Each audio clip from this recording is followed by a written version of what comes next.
Hi everyone, I'm going to show you how to make an easy origami heart. So all you need is a square of paper like this one, any size you'd like, and then we are going to start by folding it diagonally like this. And just make sure you press down firmly, and then you'll open your square and then fold it again diagonally in the other direction, making it X in the center.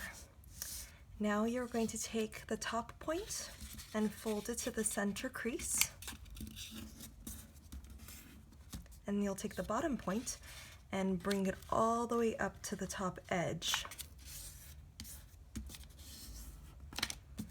Now we'll take this bottom side here and fold it to the middle.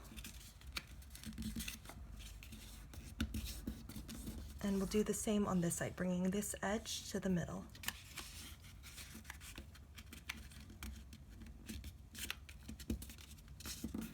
Now you could see it's starting to look like a heart, but we're not done yet. Go ahead and flip it over, and we'll take this top point and fold it down to the crease, and do the same on this side. And then we'll just repeat that step here with the corner pointy bit, and then on this side as well, to create that nice curved shape of a heart. And there you have it. And you can make a bunch of different hearts. Hope you enjoyed.